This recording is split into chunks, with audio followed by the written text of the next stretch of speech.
Irmãos, Deus continue guardando nossas vidas e preservando-nos em fé e santidade.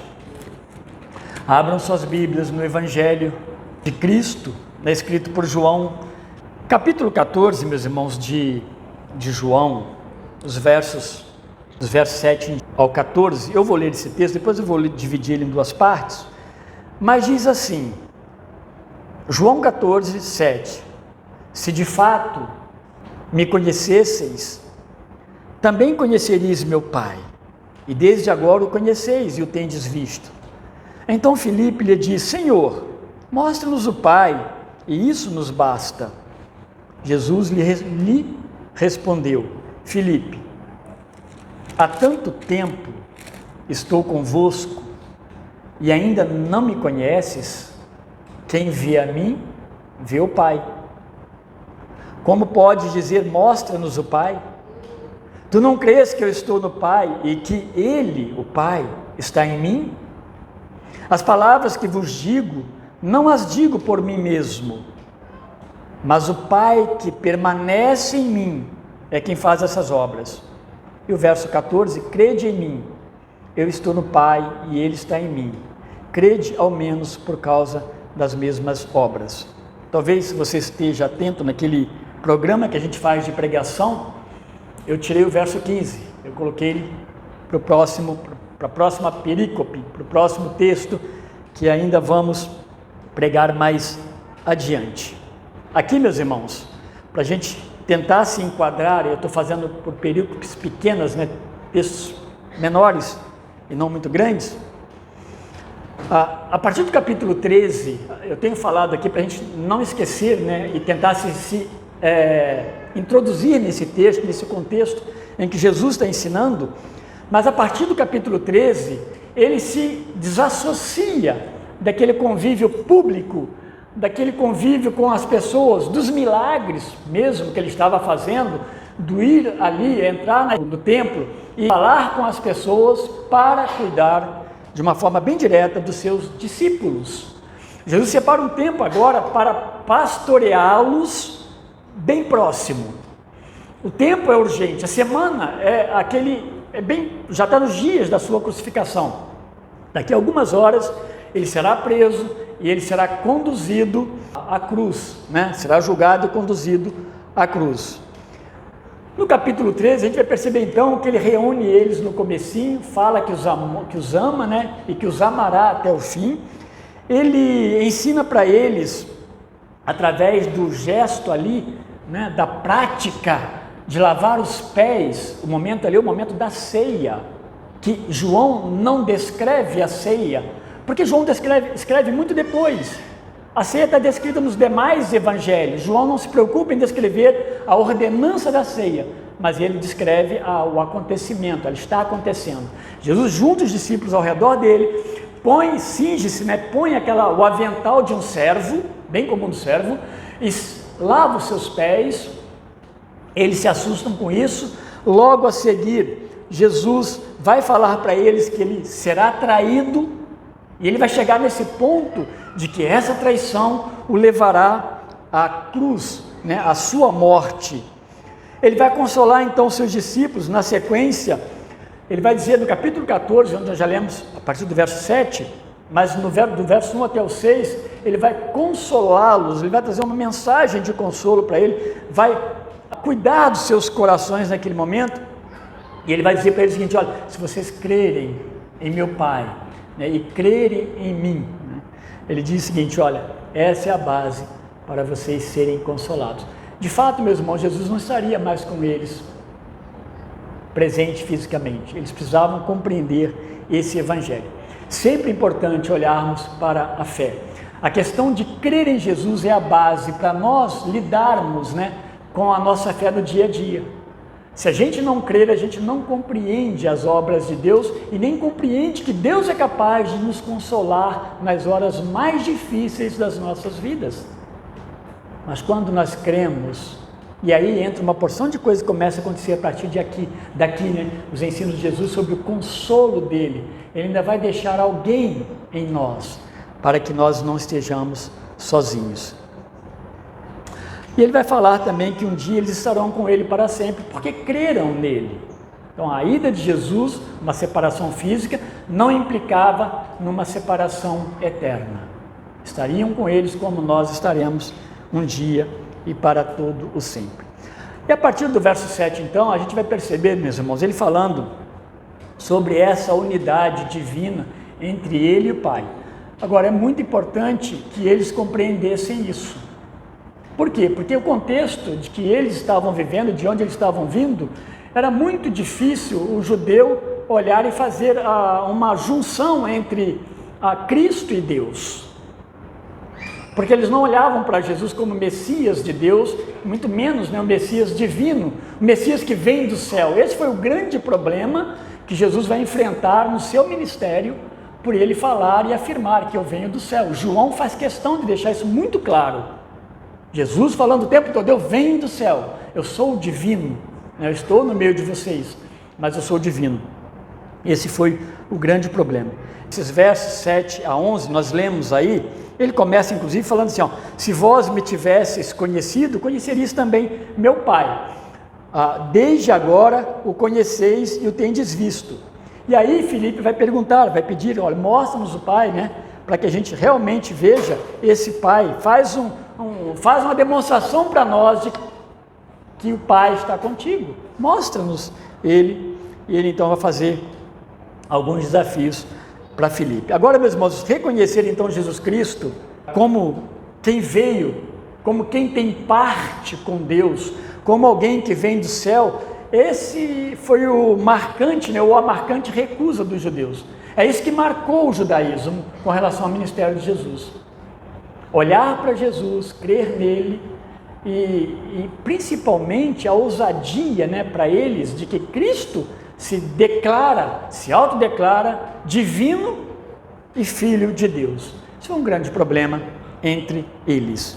Eles chegaram, por exemplo, a dizer para Jesus que eles eram filhos de Abraão. Eles tinham uma linhagem de Abraão, o homem que Deus chamou, e de Abraão fez um grande povo chamado o povo de Deus. Eles faziam questão de mostrar que eles tinham Moisés como profeta de Deus, o grande Moisés. Mas eles fazem um contraste. Se você pegar o capítulo 8, nós já passamos lá, eles vão falar que Jesus é filho de quem? De Beelzebu. É interessante essa forma do judeu fazer as suas afirmações e eles não enxergarem Cristo como o Filho de Deus. Tanto que você termina o capítulo 12, quando Jesus encerra o seu ministério, isso na perspectiva de João, o seu ministério no meio do povo, e agora se dirige aos seus discípulos. No capítulo 12, verso 37, de uma forma bem assim direta, lá diz que eles não creram, mas ele encerra com uma série de grandes milagres, inclusive a ressurreição de Lázaro. Mas lá diz que eles não creram em Jesus Cristo. Contudo, meus irmãos, as advertências de Cristo, de Jesus, sobre a sua unidade com o Pai, nesses versos principalmente de 7 a 11, ela não é uma novidade. Jesus não está trazendo para eles, está apresentando para eles algum fato novo, alguma informação recente, ou mesmo Jesus está mudando a lei, não. Eles tinham ciência, Jesus já vinha anunciando, já vinha fazendo milagres, e também a própria linhagem de Jesus era uma linhagem messiânica. Então, eles tinham tudo nas mãos para crer. E não era nada novo que ele estava falando nesses versos 7 em diante. Ele está afirmando, então, que ele é o Messias Redentor, ele é prometido antes da fundação do mundo. Aqui não aparece essa afirmação, mas Jesus está mostrando isso. Eu tenho parte com Deus, e isso não é uma coisa nova, não é uma coisa de agora. Isso é uma promessa do Pai. Isso vem antes dos fundamentos existirem. Então ele estava no céu com Deus, e para onde agora ele está dizendo que está retornando, e ele possui os mesmos atributos divinos do Pai, ainda que cumpra essa missão redentora dada pelo Pai. É uma questão de missão. A Trindade, ela é igual na sua essência e no seu poder. mas há a missão de cada um deles, e Jesus está na missão de redentor do homem e do homem pecador. Os judeus incrédulos, eles o rejeitam. E interessante também, meus irmãos, que os próprios discípulos veem Jesus ainda apenas na sua humanidade e de certa forma limitado quando comparado a Deus. Eles ainda não estão enxergando plenamente, ainda que fizeram afirmações sobre o senhorio de Jesus, eles não conseguem enxergar esse Jesus divino, que mais adiante as afirmações Senhor, referente a Jesus, é a mesma expressão usada para Yahvé, Deus. Mas essa compreensão, ela estava como que em construção na vida desses homens.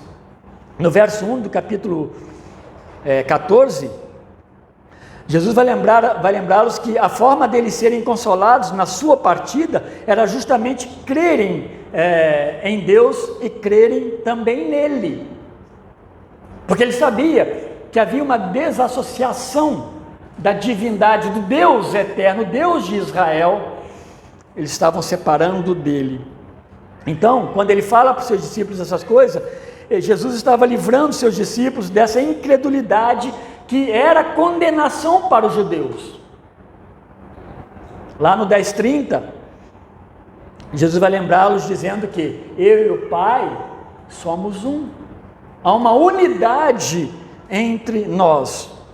No caso dos judeus, por causa da incredulidade deles com relação a essa divindade de Cristo, de crer que Cristo é o Filho de Deus, Jesus vai adverti-los que eles não somente não estariam com ele, ele está falando o judeu de uma forma geral, que não crê, né? Eles não estariam com ele onde ele estivesse, e aqui é uma referência escatológica, é uma expressão futura, como eles também morreriam em seus pecados. Lá no capítulo 8, verso 21, está falando especificamente disso aí. Então aqueles que não creram, aqueles que separaram Jesus de Deus, eles morreriam na sua incredulidade. Eles não iriam para onde de fato Jesus foi. Mas para os seus discípulos, ele afirma o seguinte: vou preparar-vos lugar para que onde eu estiver, estejais vós também, no verso 3. Então é disso que Jesus está tratando aqui com seus discípulos, quando ele continua essa conversa. Ou seja, não podem ser discípulos se não entenderem a unidade do Filho com Deus o Pai. Se separar, não há comunhão. Não há comunhão entre esse que separa com Deus e muito menos também com o Senhor Jesus Cristo. Então, eles não poderiam separar Jesus de Deus. E é claro, eles o conheceriam melhor se eles tivessem de fato prestado atenção em todas as palavras e admoestações que Jesus fez para eles. Eles ainda não compreendiam nem as suas próprias limitações. Vai chegar um momento que Pedro vai dizer o seguinte: ó Senhor, né? Ele diz isso: por ti eu dou a minha própria vida. Eles não conseguiam dimensionar a grandeza dos acontecimentos que estavam por vir. De fato, eles vão falhar em ver Jesus como esse absoluto caminho, que ele encerra o verso 6, ele é sou o caminho, a verdade e a vida.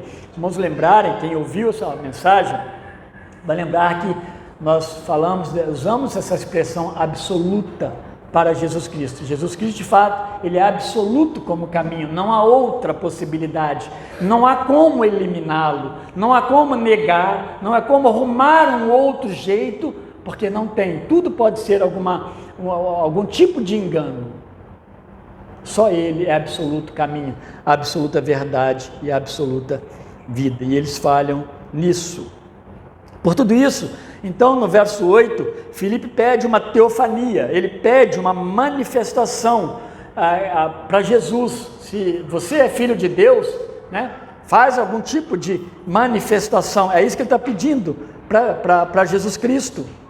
Como ela foi dada, por exemplo, para Pedro, Tiago e João, lá na transfiguração, quando eles viram ali Elias, né, a figura de Elias, Moisés e Jesus junto deles, alguma coisa parecida com isso. E por isso também Jesus vai adverti-los que estava há tanto tempo com eles, e agora eu estou falando de 3 anos completos, plenos, ali com eles, e eles já deveriam saber quem ele é.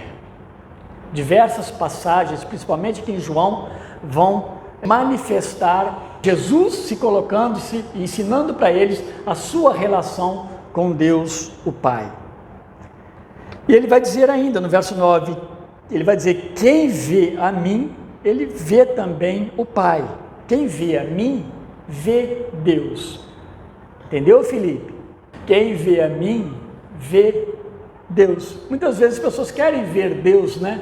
Mas elas não querem reconhecer Jesus, elas não querem crer. Lembra que nós falamos, ele começa o capítulo 14 falando da necessidade de crerem para usufruírem da bondade, dos privilégios, né? E do cuidado de Deus.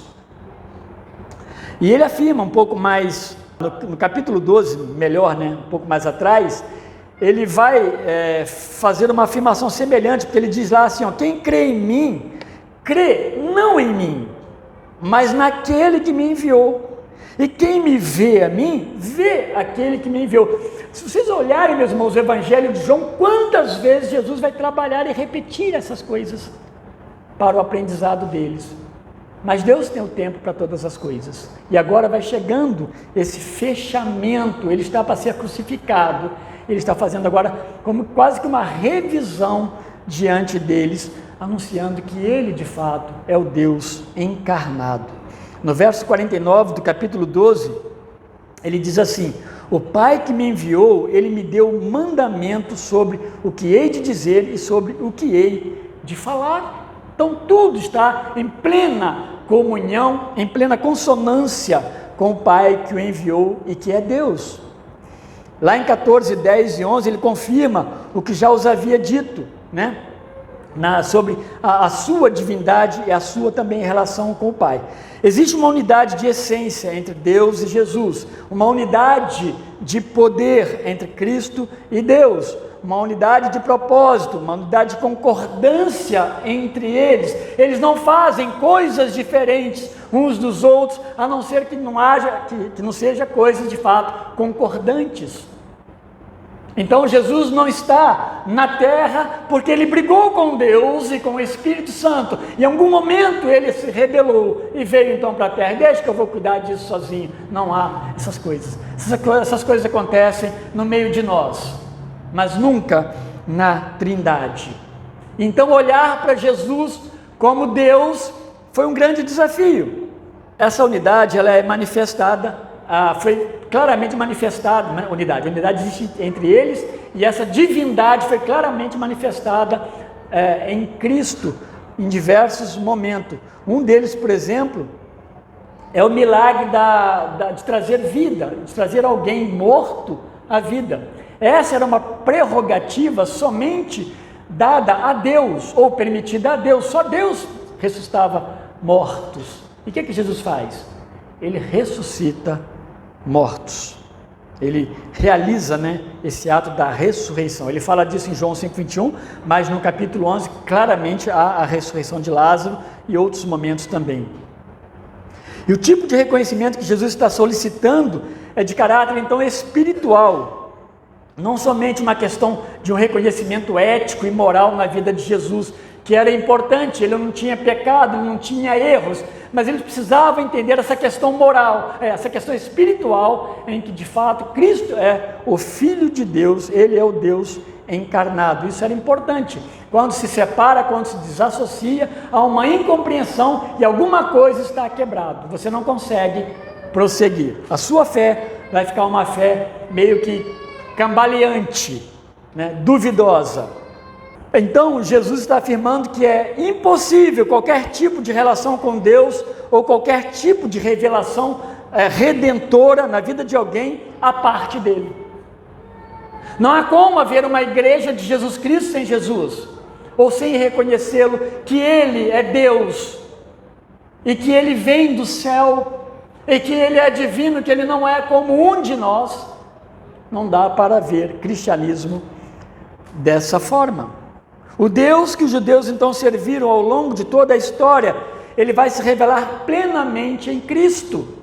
Cristo, então, é o cumprimento das ações e promessas de Deus no meio do homem. Portanto, aquilo que ele fala nesse quem vê o Filho, vê o Pai, a gente pode também afirmar o inverso, porque quem não vê o Filho, não vê o Pai. Para ver o Pai, precisa ver o Filho. Isso é teologia essencial, meus irmãos, e plena para nós. Uma vez que nós temos no meio do Evangelho, dos evangélicos de forma geral, ou do cristianismo, ou de muitos que professam as Escrituras como regra de fé e prática, essa desassociação, essa não aceitação, ou seja, muitas vezes aceita Cristo, mas não o aceita como Deus. A nossa fé precisa passar por isso. O nosso entendimento precisa estar muito claro, porque alguém vai afirmar no seu ouvido, sem você perceber um dia, você pode estar dentro de uma igreja, num culto, em que lá eles cultuam a Deus, mas não reconhecem Cristo como Salvador da alma do homem. Quem não vê o Filho, não vê o Pai. Eles, no entanto, eles viram os milagres, eles presenciaram os ensinos, por isso que Jesus vai confrontá-los com essa questão da demonstração da fé que eles têm. Porque eles deveriam então ver Deus em Cristo. Mostra-nos o Pai, ela fica sem sentido.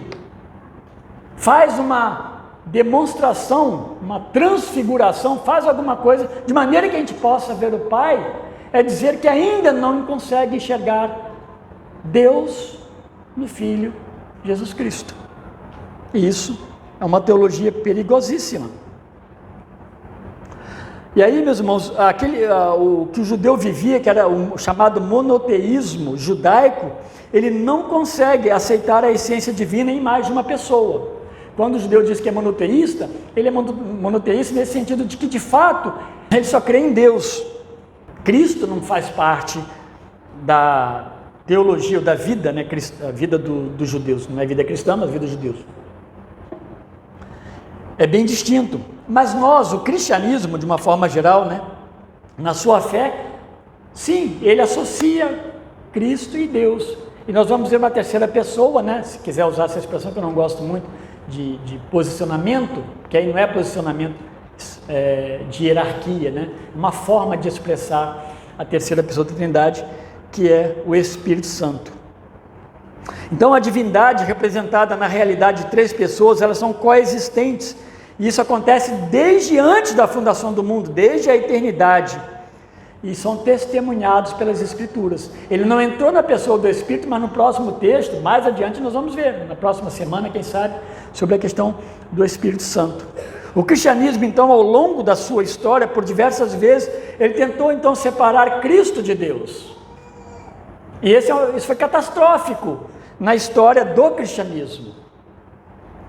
Seus discípulos, então, e Jesus agora está ensinando eles, para que eles não caíssem nesse erro logo no começo de sua fé, separando do próprio Deus. Assim, essas próprias palavras de Jesus no verso 10, elas são as palavras do Deus Pai. Ele não muda as Escrituras, mas ele cumpre as Escrituras. A palavra que ele diz, que ele profere, são palavras em plena concordância com Deus. Como eu disse, não há uma separação de entendimento e de decisão entre as três pessoas. Eu posso aqui colocar o Espírito Santo também. Então ele não muda as Escrituras.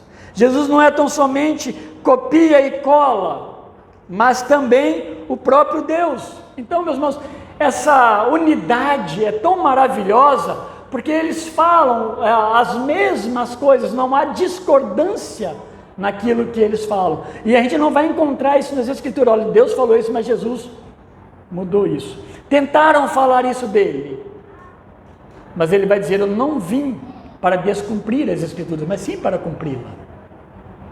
Aquilo que foi prometido desde o princípio. Então eles precisariam crer nas palavras de Cristo. Um pouco mais adiante, no capítulo 15, especificamente os versos 3 até o 8, bem próximo Aí ele vai afirmar, o Senhor Jesus vai afirmar que eles estavam limpos pela palavra que eles lhes falaram. A palavra de Deus que Cristo ensinou para eles, os limpou, os purificou. E é interessante isso, não é que ela por si purifica as pessoas, mas é por meio da palavra, do entendimento, do conhecimento que vem pela palavra de Deus, que há promoção de arrependimento nas nossas vidas, e somos então purificados pelo poder de Deus em Cristo Jesus. Mas eles estavam limpos por causa da palavra que Cristo já havia falado para eles.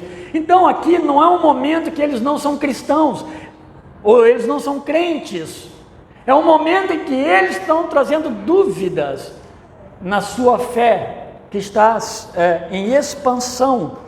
E Jesus tira esse tempo. Meus irmãos, é maravilhoso pensarmos nisso. Ele separar esse tempo para esse propósito de ensiná-los de uma forma bem especial. Então, meus irmãos, além da palavra, somente Jesus fez as mesmas obras de Deus Pai, porque ele fala, se não crê na palavra, pelo menos pelas obras. E eu disse agora há pouco, ele fez o milagre da ressurreição, ninguém mais fez. Ele fez um cego enxergar, um cego de nascença, e aquele homem, no capítulo 9, ele testemunha assim, olha, quando perguntaram a ele, fala do que aconteceu com você, e eles queriam lançar dúvidas sobre Jesus, ele falou, ninguém na nossa história fez algo semelhante a isso, só Jesus pode fazê-lo. Então creiam ao menos pelas obras. Esse entendimento correto é que iria permitir a eles participar dos grandes milagres. O crer e na sequência o compreender é que nos permite participar dos grandes milagres e feitos de Deus através das nossas vidas, através da igreja, através dos discípulos que ficariam e Cristo voltaria agora para o Pai. Os milagres que realizariam para a glória de Deus, que nós vamos ver na sequência, aí dos versos 12 até o 14. Ele vai falar assim, em verdade vos digo, que aquele que crê em mim fará também as obras que eu faço, e outras maiores fará, porque eu vou para junto do Pai. E tudo quanto pedirdes em meu nome, isso farei, a fim de que o Pai seja glorificado no Filho. Se me pedirdes alguma coisa, em meu nome, eu o farei. Então, crer em Jesus envolve crer também na sua divindade e a sua participação na divindade do Pai. Eles ficariam sozinhos fisicamente, os discípulos, mas eles seriam habitados e habilitados posteriormente pelo Espírito Santo de Deus. Não fariam nada por eles mesmos. Deus continuaria agindo no meio deles. Do céu, então, Jesus continuaria suprindo seus discípulos de poder. O que fazemos, não fazemos por nós mesmos. Fazemos pelo poder de Jesus em nós, pela ação do Espírito. Assim, um discípulo de Jesus, ele só é discípulo completamente se confessá-lo como sendo divino, como participante da divindade. Crer nele, então, envolve confessá-lo como Senhor e Salvador, mas precisa que essa afirmação jamais esteja desassociada com a sua unidade com Deus Pai. E aí, eu falei um pouco, várias crenças, meus irmãos, como eu lembrei agora há pouco, ao longo da história, desde os primórdios do cristianismo, eles tentaram, assim como os judeus nos dias de Jesus Cristo, separar Cristo de Deus, pessoas distintas, diferentes, que não têm ligação nenhuma uma com a outra. E aí, meus irmãos, fazer da unidade uma coisa solúvel, uma coisa que se divide, que se separa uma da outra. Se a gente olhar para o gnosticismo, ele afirmava que era impossível Deus encarnar, olhando para o cristianismo e para Cristo, porque o encarnar era a mesma coisa que assumir, um corpo corruptível, um corpo pecador. E a Bíblia vai nos ensinar o quê? Que Cristo se fez homem, habitou entre nós, mas sem pecado. Seu corpo não se corrompeu nem pelo pecado e nem pela própria morte. O gnosticismo, então, afirmava que era impossível Deus se encarnar, porque Cristo ser rebaixado da posição divina que ele supostamente teria. O docetismo, ele propagado por um desses, né, grandes propagadores, bem no começo ali do primeiro século, que foi Marcião. Ele dizia, por exemplo, que Cristo ele não existiu conforme as pessoas dizem, um corpo, mas ele era tão somente um fantasma. Marcião, dentro da sua forma de ele enxergar e de descrever o cristianismo, ele afirmava também que Jesus falava de piedade, misericórdia, compaixão. Isso não corresponde ao Deus do Antigo Testamento, onde o pecado era punido, né, com sofrimento e com morte. Era a forma como ele lia e ele separava as pessoas.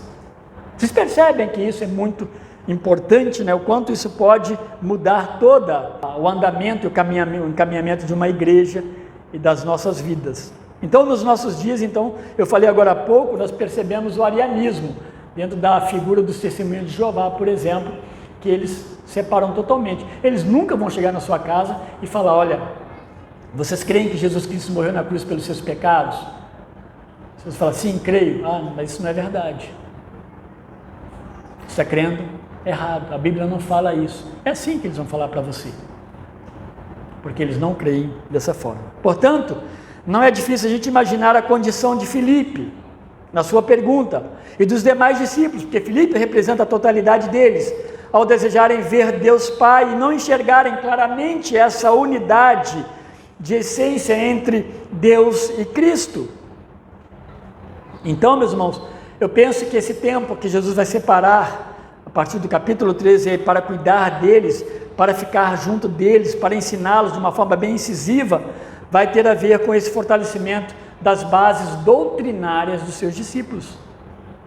E ai deles, se não aprendessem de Cristo, que seria do Evangelho, logo no seu começo, totalmente distorcido. A base bem fundamentada permitiu que a igreja ela tivesse diversos confrontos, mas ela soubesse responder à luz das Escrituras Sagradas.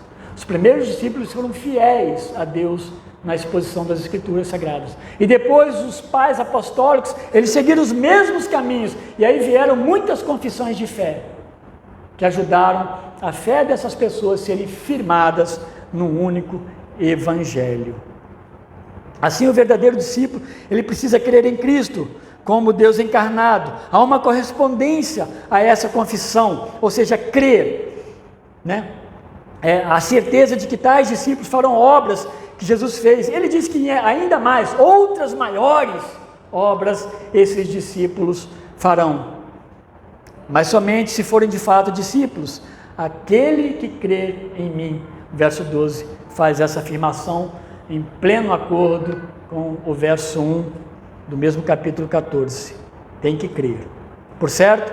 Então Jesus está falando que a prática do amor, da humildade, da compaixão, da piedade, os milagres que aconteceriam, né, na vida dos seus seguidores, no meio dos seguidores, eles vão ser evidenciados por vocês, por minha ação no meio do meu povo. Mas agora precisamos entender, existe uma frase dita por Jesus aí, que explica o porquê desses discípulos farão ainda coisas maiores. Ele fala no final do verso 12 aí que ele vai para o Pai. E de fato, meus irmãos, uma vez que Jesus volta para o Pai, ele não vai estar mais com eles. Eles não vão caminhar mais juntos fisicamente, eles não vão presenciar Jesus curando um cego ou ressuscitando um homem morto. Ele voltou para o Pai. E a saída para o Pai abre agora a operação, os milagres, dos feitos de Cristo no meio da igreja. Mas precisamos entender isso. Essa, então, é uma expressão bem chave para a gente entender essas obras maiores. E até mesmo que ele fala no final, e temos nossos pedidos atendidos por Deus. Porque isso faz muita confusão. A gente lê na Bíblia, né? Como fazer milagres maiores que Jesus? Ou como ter os meus pedidos atendidos, todos eles, por Jesus Cristo. Então, por obras maiores, Jesus aqui ele não se refere a obras mais espetaculares ou mesmo obras mais sobrenaturais que o Senhor Jesus Cristo já realizou. É impossível. Por exemplo, ele fez a ressurreição, citei a ressurreição de Lázaro, ele multiplicou os pães e os peixes, uma porção de gente comeu, ele transformou a água em vinho, ele curou diversas pessoas, milagres e milagres e muitos milagres. No entanto, meus irmãos, Jesus, quando ele retorna para o Pai, ele é glorificado, e nisso ele abre caminho agora para que seus seguidores tornem conhecido tudo o que ele é e o que fez, e vai fazer através dos discípulos, seus discípulos. Suas palavras agora pertencerão aos seus seguidores, que agora estarão surgindo ou nascendo a cada dia. Os seguidores de Jesus serão os representantes de Jesus na terra. O Senhor Jesus estará operando por meio de seus discípulos na face da terra. Não é nada nosso, é tudo de Deus. Assim, os sinais e obras de Jesus, elas vão alcançar o seu verdadeiro fim após a ressurreição e ascensão, agora pela boca de quem? Pela boca dos seus discípulos e pela vida dos seus discípulos também. Agora então, sob a unção do Paráclito, que é o Espírito Santo, que ele vai tratar mais adiante, na sequência, ele concederá aos discípulos de Cristo, o Espírito Santo, que revelem com fidelidade o Filho de Deus, o Redentor divino, o libertador da alma condenada, o provedor da vida eterna. A gente às vezes fica querendo enxergar uma porção de outras coisas aqui. E é por isso que eu creio, meus irmãos, que nós temos uma ênfase enorme no meio do cristianismo sobre milagres operacionais, milagres de curas. Eles são importantes, mas não são a essência. Não adianta nós querermos enveredar por esse caminho. Jesus não está falando dessas coisas. E ele não diz que elas não acontecerão, mas elas não serão o carro-chefe dos grandes milagres que Deus está operando no meio da sua comunidade. Então, vida eterna, salvação, transformação. Isso são milagres maiores, multidões de cristãos como nunca houve, nem no tempo de Cristo, aos pés de Cristo. Transformações, que Cristo vai operando. Deus nos deu a palavra, nos deu o Evangelho, Deus nos deu o Espírito Santo, e nós então fazemos a obra de Cristo. Isso então, meus irmãos, atesta o propósito maior daquele que veio ao mundo, que é Cristo, que realizou muitos milagres, cujo objetivo era que as pessoas crescem e, crendo, recebessem a vida eterna. Você sabe que o João diz isso no seu Evangelho, que o Evangelho, os milagres foram realizados para que as pessoas, vendo-os, crescem e, crendo, tivessem vida eterna. Não foram realizados para atender demandas humanas tão somente, mas para que houvesse fé suficiente, para que crescem, recebessem a vida eterna. O que está por trás disso? A vida eterna. Esse princípio, então, se dá no crer em Jesus. Assim, as obras maiores são as obras espirituais. E lembra que a gente falou sobre isso um pouco antes, Não são olhar Jesus como, não é olhar Jesus como aquele que eticamente tem um comportamento essencial, um exemplar, uma vida moral também exemplar, mas não é isso que nós temos que olhar aqui. De fato, são coisas espirituais que Deus realiza por meio dos seus discípulos. A redenção do pecador, elas superam as questões dos milagres, que ocorrendo será sempre um serviçal, ela sempre subserviente à obra da salvação da alma. Milagre que não tem como propósito a salvação da alma, ela perde o seu maior sentido. Eu sei que nós oramos para pessoas se curarem, isso é correto e Deus orienta isso, mas lembre-se, se alguém não é crente, e essa pessoa precisa que oremos para ela, principalmente para que ela se converta a Cristo. E se Deus tiver misericórdia, que Ele a cure também. E aí então o teólogo William Hendrickson, ele diz algo muito interessante sobre o espiritual sobrepor o físico, o milagre. Ele diz assim: será que Jesus, talvez, ele faz através de uma pergunta, por meio dessa mesma comparação, que coloca o espiritual acima do físico, ele dá a entender que os milagres na esfera física desapareceriam gradualmente quando eles não fossem mais necessários? Pense nisso, porque isso é importante. João então mesmo nos sinaliza a temporalidade dos milagres intensos, dizendo que estes sinais eles seriam feitos para que as pessoas vissem a salvação que Cristo poderia dar ao seu coração. Crendo, propagarão o Evangelho, o maior milagre.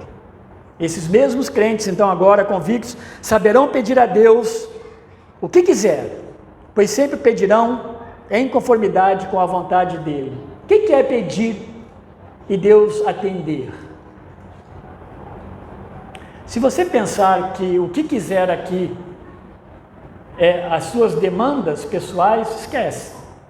Nós somos pecadores, nós somos ambiciosos, nós somos cheios de orgulhos, nós somos problemáticos. Mas se cremos e somos redimidos, Deus vai trabalhando a nossa vida em conformidade com a vontade dEle. Deus vai nos aproximando cada vez mais para a vontade maior deles e nos libertando dos egoísmos.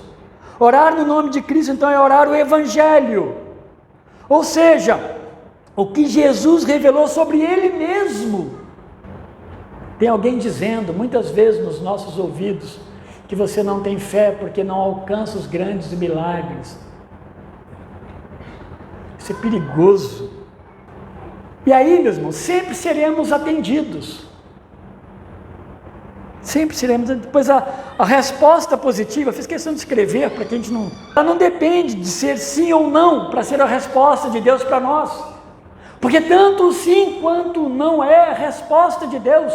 Deus está atendendo a minha oração, porque a minha oração está em conformidade com a vontade de Deus. Vocês conseguem perceber isso? Eu não oro por coisas esquisitas, coisas que estão revestidas de egoísmo, coisa que apenas é para o meu engodo. Essa oração não está em conformidade. Precisamos orar com muita humildade diante de Deus. Precisamos compreender que seja um acordo com a vontade de Deus. Eu quero encerrar nesse último minuto, pensando então que existe um ditado muito citado entre os brasileiros. Estou encerrando com um ditado, né? Quando ele almeja alguma coisa, ele diz assim: eu também sou filho de Deus. Não sei se você já ouviu isso, mas eu já ouvi muito. Afinal de contas, né, eu também sou filho de Deus. Isso não é uma verdade para muitos desses que falam isso. Não há como ser filho de Deus sem crer em Jesus. Começa por aí. Às vezes as pessoas não entendem isso. E conhecemos Jesus por meio da sua palavra. É essencial. O Evangelho que revela Cristo a nós. E nós passamos então a servir a Cristo, que o Evangelho revela. No Evangelho nós conhecemos também os grandes feitos de Cristo, quem Ele é e seus grandes feitos. E nós vemos que Cristo salva. Opa, Deus está operando a minha redenção por meio da palavra, por meio do Espírito. Então, como discípulos, nós somos habilitados pelo Espírito Santo para realizar a obra maior que uma ressurreição de mortos, ou mesmo uma cura impossível, aparentemente impossível. A anunciar o Evangelho que salva almas do inferno e cura vidas adoentadas e condenadas pela enfermidade do pecado, conduzindo-as ao reino de Deus. E Finalmente, creio ser essa a ênfase que Jesus está dando aqui nesse evangelho e nessa parte com relação ao que ele fala com seus discípulos. E como discípulos, aprendemos a orar a oração que Cristo jamais recusa atender, porque oramos conforme a sua vontade, não a nossa vontade.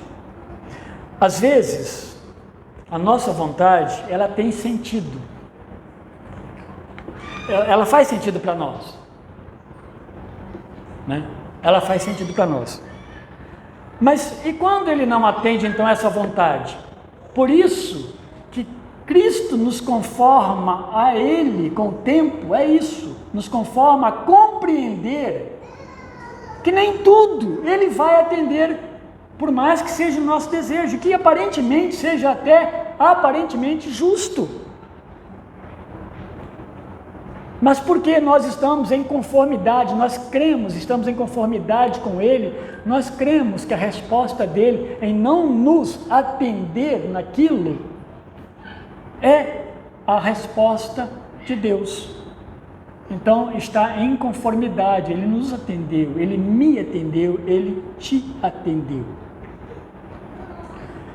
Que Deus, meus irmãos, nos ajude a compreender o Evangelho, compreender Cristo corretamente, para que nós não tenhamos dúvida e nós não vacilemos, né, na nossa fé, diante de tantas coisas que são colocadas sobre nós, tantos desafios e divergências com as quais nós lutamos no dia a dia. Deus te abençoe. Obrigado, Senhor Deus, obrigado pela palavra do Senhor, na verdade, Senhor, por tudo que nos permitiu nessa manhã, como igreja do Senhor. Obrigado, meu Deus, consola-nos com a Tua doce presença sempre. Consola os nossos corações, Pai, para que nós não sejamos rebeldes e achemos que o Senhor não nos ama. Pelo contrário, Deus, Teu amor é tão claro para nós, ao ponto de negar ao Deus o convívio com Seu Filho e permitir que Ele sofresse neste mundo por nossos pecados, porque o Senhor tinha coisas grandes para nós, coisas maiores. Aponta os nossos olhos, Pai, para que nós possamos enxergá-las e confiar no Senhor, e as nossas esperanças serem renovadas, ó Deus, e os nossos corações aquecidos. Obrigado, meu Deus. Obrigado sempre por Tua palavra e pelo Teu Santo Espírito. Obrigado por Jesus Cristo. Obrigado por nos criar. Obrigado, meu Deus. Em nome de Jesus, amém. Deus abençoe, meus irmãos. Temos culto logo mais, 18 horas aqui, 17h30, na congregação Jardim Nova Alvorada. E que os irmãos se preparem também para esse tempo.